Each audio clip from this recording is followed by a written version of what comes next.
ఆంధ్రప్రదేశ్లో సాఫ్ట్వేర్ రంగం మరింత కీలక దిశగా అడుగులు వేయబోతోందా?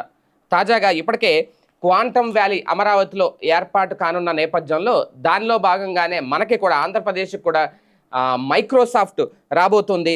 సాంకేతిక రంగంలో ఒక రకంగా టెక్నాలజీలో ఒక దిగ్గజ సంస్థ ఏదైనా ఉంది అంటే అది మైక్రోసాఫ్ట్ అని చెప్పాలి. ఇప్పుడు ఇది అమరావతి క్వాంటమ్ వ్యాలీలో క్వాంటమ్ పరిశోధనా కేంద్రాన్ని ఏర్పాటు చేయబోతోంది.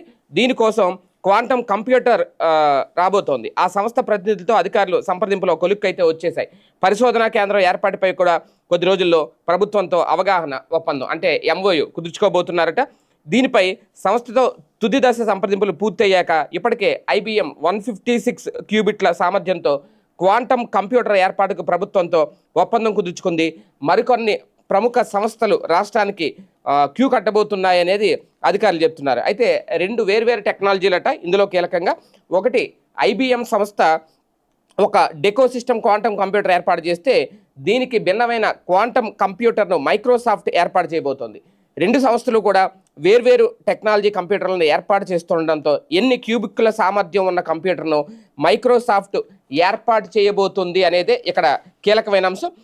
దానిపై కూడా ఇంకా స్పష్టత అయితే రావాల్సి ఉంది అనేది అధికారులు చెప్తున్నారు.